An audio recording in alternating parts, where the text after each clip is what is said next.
Right breaking చూస్తున్నాం. అమరావతిని capital area కింద డిక్లేర్ చేయాలని మాజీ సీఎం వైఎస్ జగన్ కీలక వ్యాఖ్యలు చేశారు. క్యాపిటల్ ఏరియాకు మావిగన్ అనే పేరు పెట్టాలని సూచించారు. మచిలీపట్నం నుంచి గుంటూరు వరకు ఉన్న 110 కిలోమీటర్లు భవిష్యత్తులో గ్రోత్ ఇంజన్ అవుతుందని చెప్పారు. 3 ప్రాంతాల్లో 40 లక్షల జనాభా ఉన్నారని స్పష్టం చేశారు. కాస్త ఖర్చు పెడితే బాగా అభివృద్ధి జరుగుతుందని పేర్కొన్నారు జగన్. అమరావతి పూర్తయ్యేసరికి దశాబ్దాల సమయం పడుతుందన్నారు. రాష్ట్రాన్ని అంధకారంలోకి నెట్టే ప్రయత్నం చేయొద్దని మండిపడ్డారు. ఒక్క అమరావతిలోనే 2 లక్షల కోట్లు పెడితే రాష్ట్ర ప్రజలు ఏం కావాలని జగన్ ప్రశ్నించారు. మచిలీపట్నం టు విజయవాడ 70 కిలోమీటర్లు, విజయవాడ టు గుంటూరు మరో 40 కిలోమీటర్లు, మొత్తం ఈ 110 కిలోమీటర్లు నేషనల్ హైవే రోడ్డు ఉంది. ఈ నేషనల్ హైవేకు కాస్త అటు ఇటుగా ఈ మొత్తం క్యాపిటల్ ఏరియా కింద డిక్లేర్ చేయండి.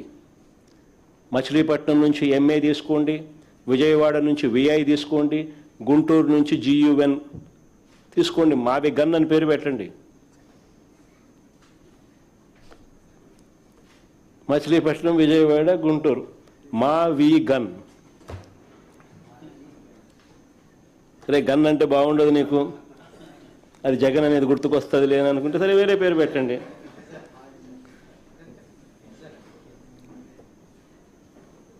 మచిలీపట్నం నుంచి ఎంఏ తీసుకోండి, విజయవాడ నుంచి విఐ తీసుకోండి, గుంటూరు నుంచి జియుఎన్ తీసుకోండి, మా వి గన్ అని పెట్టండి.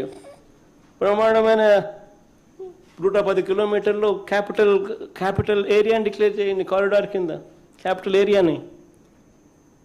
కనీసము ప్లాన్ బి అన్న కనీసం పిక్చర్లోకి వస్తే అట్లీస్ట్ నువ్వు పెట్టే 2 లక్షల కోట్ల రూపాయలు ఈ రాజధాని ప్రాంతంలో అది అయ్యేది కాదు, సచ్చేది కాదు. ఆ 2 లక్షల కోట్లలో 10% పెడితే చాలు. ఈ మచిలీపట్నంకు, ఈ విజయవాడకు, ఈ గుంటూరు మధ్య కనెక్టివిటీ కోసం, రింగ్ రోడ్లు, ఇతరాతర పనుల కోసం, ఇతర మౌలిక సదుపాయాలు, చిన్న చిన్న మౌలిక సదుపాయాల కోసం 10% పెడితే చాలు. ఈ మావి గన్, ఈ క్యాపిటల్ ప్రాంతం ఫ్యూచర్లో ఎకనామిక్ ఇంజిన్ అవుతుంది. విజయవాడ దాని చుట్టుపక్కల దాదాపుగా 20 లక్షల మంది ప్రజలు ఉండరు. గుంటూరులో దాదాపుగా 10 లక్షల మంది ప్రజలు ఉన్నారు. మచిలీపట్నంలో దాదాపుగా 3-4 లక్షల మంది ప్రజలు ఉన్నారు.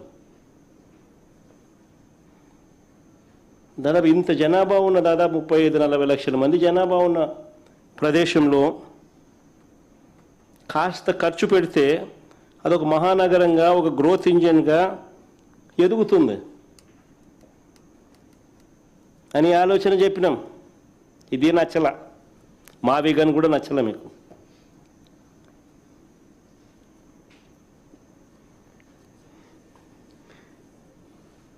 లేదు దీంట్లో స్కాములు చేయలేము, ఆల్రెడీ రోడ్లు ఉన్నాయి, ఆల్రెడీ ఇన్ఫ్రాస్ట్రక్చర్ ఉంది, ఇంకా స్కాములు చేసేదానికి అవకాశమే లేదు. మేము ఆ 2 లక్షల కోట్ల స్కామ్ ఏమి కనపడుతుంది, మాకు 2 లక్షల కోట్లే పెట్టాలా, ఆన్నే స్కాములు చేయొచ్చు మేము. రాష్ట్రం ఎటుపోతే మనకేమి, రాజధాని రాష్ట్రానికి లేకపోతే మనకేమి, మన చదువుకున్న పిల్లలకు ఉద్యోగాలు రాష్ట్రంలో రాకపోతే మనకేమి అని చంద్రబాబు నాయుడు గారి ఆలోచనలు. అందుకనే దీనికన్నా లేదు 1,00,000 ఎకరాల్లో రాజధాని కోసమే కట్టాలా, దానికి 2 లక్షల కోట్లు బేసిక్ ఇన్ఫ్రాస్ట్రక్చర్ కోసమే పెట్టాలా, అక్కడ అక్కడే రోడ్లు వేయాలా, అక్కడే డ్రైనేజీలు వేయాలా, అక్కడే వాటర్ కనెక్షన్లు ఇవ్వాలా, అక్కడే కరెంటు. నా జీవితం అంతా అదే చేస్తూ ఉంటా, దానికోసమే అప్పులు తెస్తా, దానికోసమే స్కాములు చేస్తానంటే నిజంగా పెట్టలేరని తెలిసి, అసాధ్యమని చెప్పి తెలిసి, ఉట్టి బేసిక్ ఇన్ఫ్రాస్ట్రక్చర్ కోసమే 2 లక్షల కోట్లు, అది ఇప్పటి ప్రకారం.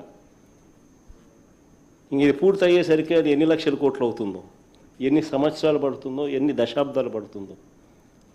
సో సాధ్యం కానిది, ఒక పెట్టలేరని తెలిసి కేవలం నీ స్వార్థం కోసం నువ్వు నీ బినామీల ఆస్తుల విలువలు పెంచుకునే దానికోసం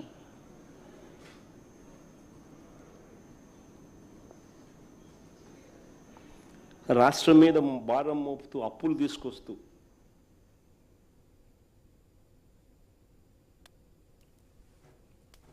సంబంధించిన సంక్షేమాన్ని అభివృద్ధిని పూర్తిగా గాలికి వదిలేసి రాష్ట్రాన్ని అంధకారంలోకి అప్పుల ఊబులేకి నెట్టేసే కార్యక్రమం చేస్తూ ఉన్నారు చంద్రబాబు నాయుడు గారు.